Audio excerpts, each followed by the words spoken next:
মাঝে মধ্যে অচেনা কবুতর এসে আমার কবুতরের সাথে জোড়া বাঁধে এবং ডিম দেয়।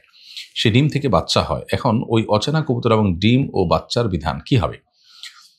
যদি কোনো জায়গা থেকে অচেনা কবুতর আসে, তাহলে সেক্ষেত্রে সেই কবুতর আপনার কবুতরের সাথে বা কবুতরের বাসায় ডিম পাড়লে সে ডিম বা কবুতরের বাচ্চা কিংবা সেই কবুতর এগুলো কোনোটা আপনার জন্য হালাল হবে না।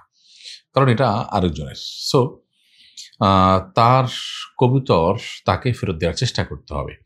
যদি তার মালিককে পাওয়ার কোনো সম্ভাবনা না থাকে, পাওয়ার কোনো সুযোগ না থাকে, অপেক্ষা করে বহুদিন ধরেও আপনি বের করতে না পারেন, তাহলে সেক্ষেত্রে কোনো গরিব দুঃখীকে আপনি এটি দান করতে পারেন। আপনি নিজে গরিব দুঃখী হলে আপনিও এটি খেতে পারবেন। তবে মালিককে দিতে হবে, মালিককে খুঁজতে হবে এবং খুঁজে তাকে দেওয়ার চেষ্টা করতে হবে। এটি হলো মৌলিক কথা। কারণ নবী সাল্লাল্লাহু আলাইহি ওয়াসাল্লাম বলেছেন, ফাবিমা তাখুযু মাল আখিক, তোমার ভাইয়ের সম্পদ কিসের বিনিময়ে তুমি নিবা? অর্থাৎ এটা তো কারো না কারোর মালিকানাধীন। সো আপনি এটা কিসের বিনিময়ে নিলেন? যদি বলেন যে আমার এখানে চলে আসছে তাই আমার হয়ে গেছে, তো এটা ভুল। কারণ কারোর সম্পদ কারো কাছে কোনোভাবে চলে আসলেই তার মালিকানায় হয়ে যায় না।